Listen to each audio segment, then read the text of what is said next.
Salam aleyküm əziz topuqçular. Yenə də Çempionlar Liqası varsa bizi, əgər siz də futbol manyakısınızsa, əgər siz də mənim bir nömrəli fanatımsınızsa, mütləq bu verilişə baxmalısınız və əgər mərc edirsinizsə bunu 100% VVB Topazla etməlisiniz. Dostlar, VVB Topazda bonus şərtləri dəyişildi.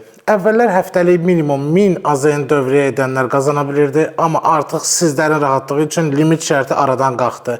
Yəni həftə ərzində 1000 manatdan daha aşağı dövrəsi olanlar da artıq bizdən bonus ala biləcəklər. Necə? Çox sadə.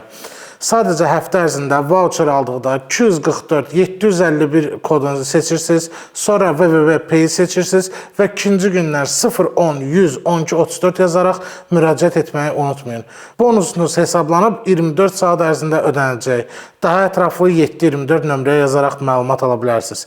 Unutmayın, mərcin leqalı ən gözəldir, üstəlik bonuslarla. Deməli, birinci oyunumuz Çempionlar Liqasında Arsenal Atletico Madrid oyunudur. Əlbəttə, keçən dəfəki oyunda nə qədər də zülm olsa da, axır ki bu oyunu axıra qədər baxıb qutara bildik. Nə qədər Atletico Madridin, nə qədər Arsenalın belə güclü atakları da olsa, heyif ki oyun 1-1 oldu. Halbuki mən bu oyunu 3-5 üst gözlürdüm. Yəqin ki qismət bu oynaymış ki, məncə bu oyun çox qollu olacaq, 3-5 üst. Nə qədər hamı Arsenal favorit görsə də, mən Atletico Madrid'e inanıram. Simone'nin oynadığı o Bespantovo oyuna inanıram və məncə avtobus futbolundan bu günləri mərhələni iminlə Atletico Madrid keçəcək. Ona görə bu oyuna olan təxminim Atletico Madrid'in mərhələ keçməyidir. Növbəti oyun isə əlbəttə Bavariya PSG-dir. Qan oyunu idi. Keçən oyun o qədər qollara baxdıq. Keçən dəfə verdiyim təxmində uğurlu gəlmişdi. Amma bu oyundan konkretlə baş açmıram. Yəni bilmirəm, menşi olacaq, boş olacaq, ya nə bilim qol olacaq. 0-0 da bitə biləcək bir oyundur da. Yəni bu oyundan baş açmıram. Ona görə bu oyuna təxmin vermək istəyirəm. Ancaq korner. Bavariya daha çox qələbə lazım olduğuna görə, ilk dəqiqələrdən hücuma keçdiyinə görə Bavariyanın şəxsi 7,5 kornerini görürəm. Belə də ümumi oyuna 12,5 korner görürəm. Çünki bu oyun məncə yenə də çox gərgin keçəcək. Hətta 3,5 kartda mərc eləmək olar. Avroliqada 2 oyunlarımız var. Aston Villa Nottingham Forest oyunu. Çox sensasyon olaraq Aston Villa'nın qələbə gözlədiyimiz yerdə Nottingham Forest oyunu zərbə indirərək qələbə gəldi. Yəni mən Aston Villa'nın belə zəif şah olduğunu bilmirdim.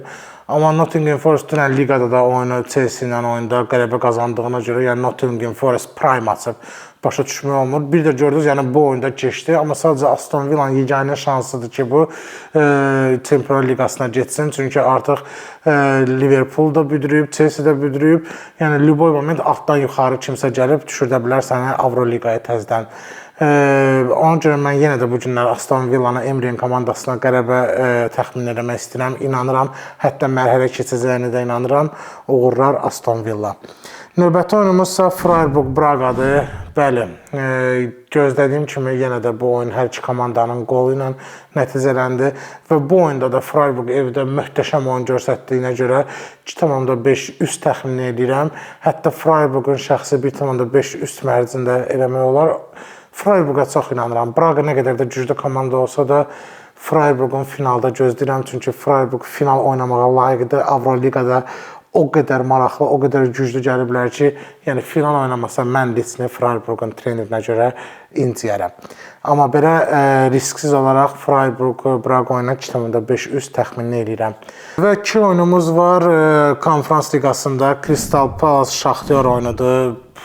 Yenə də Arda Turanın komandasına sona qədər inanıram. Arda Turanın özündə bir oyuncu kimi, bir məşqçi kimi o qədər sevirəm ki, göstərdiyi oyun performansı da tutmuş, düz məşqçilik performansına qədər möhtəşəmdir və axıra qədər inandığıma görə burada da mərhələ keçid mərci tövsiyə edərəm ki, yəni mənim fikrimcə, mənim təxminimcə Şaxtyor bu dəfə mərhələni adlayacaq və final oynayacaq və hətta çempionluq uğrunda da şansları böyükdür.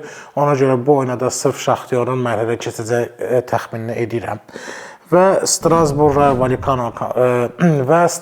Vallecano komandaları üzrə gələcək. Bəli, Strasbourg nə qədər də büdrəməyə çalışsa da, Rayo Vallecano da o tərəfdən sıxsa da, məncə yenə də Strasbourg bu oyun qələbə qazanacaq. Mərhələ keçəcəyini bilmirəm. Rayo Vallecano da comeback komandası da любой moment oyunu çevirə bilər. Yenə də bu oyuna hər iki komandanın qol təxmin eləmək istəyirəm. Çünki hər iki komandaya iddialıdır finala çıxmağa.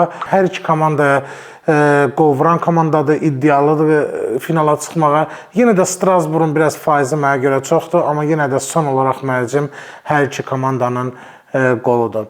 Və bu günlük bu qədərdir. 100% ki, öz təxminləriniz, öz intuisiyavıza inanmağı məsləhət görürəm. Bizim təxminlərimiz sırf bizim analizlərimizdir.